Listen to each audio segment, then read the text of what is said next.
Hi guys and welcome back to my kitchen. Today's video is being sponsored by BDC's West Indian Supermarket, and today we're making some soya pepper pot for all of you vegetarians this Christmas.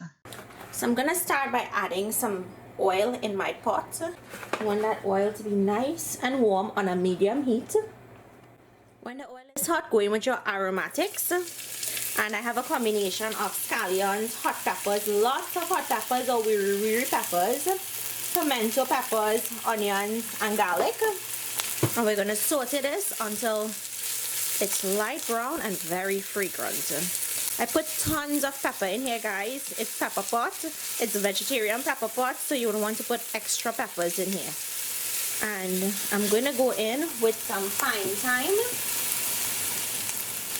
2 cinnamon sticks, and a few cloves. And just allow this to saute for all of those flavors to come out. So in total about 2 minutes, and until the onions have a nice light brown color.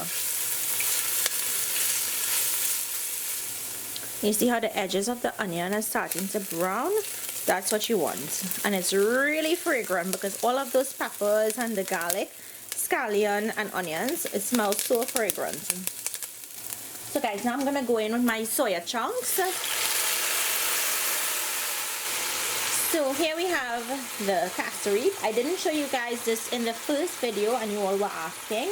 And it's made with the cassava juice from the cassava root. So I'm going to go in with some of my castorite.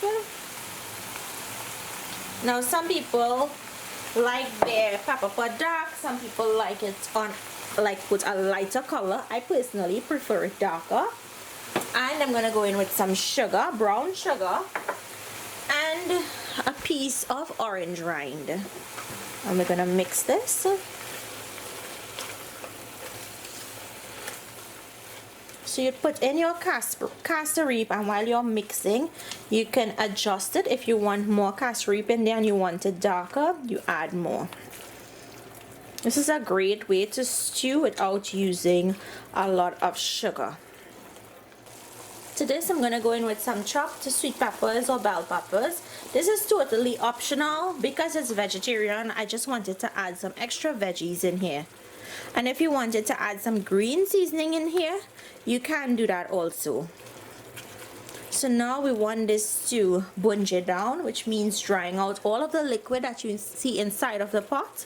After which we'll add some more water to help this cook. So guys, look, and you can see how the liquid or the water that was in there has begun to dry down. That's what you call bunging. You're creating so much more flavor when you do this step. So this is a perfect color for me, but if the soya or your meat that you're using is really light brown and you want to add some more castorite, by all means feel free to do that. So now we're going to go in with enough water to cover the soya. And we're going to allow this to cook on a medium-low heat. The soya is going to get tender. All of those flavors are going to marry and come together, and the sauce will thicken. So we'll keep an eye on it. And this is not going to take very long to cook like regular pepper pot because those types of meats can be really tough. So let's allow this to cook, and then we'll come back in and check on it.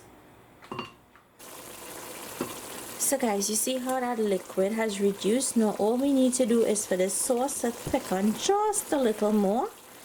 So I'm just gonna go in with some all-purpose seasoning salt, and you can use regular salt if you wanted to, and give this a mix.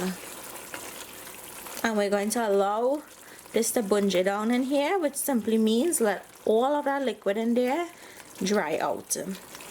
That's going to create more flavor in this dish. So guys, that liquid has reduced considerably. It has a nice thick sauce. So this is finished. This is the way that I want it. If you guys wanted it with more sauce, of course don't dry it down as much. So all I have to do now is taste and adjust my salt, and this is ready to be served. So I hope you guys enjoyed this recipe. Leave me your comments if you make it. I want to hear from you.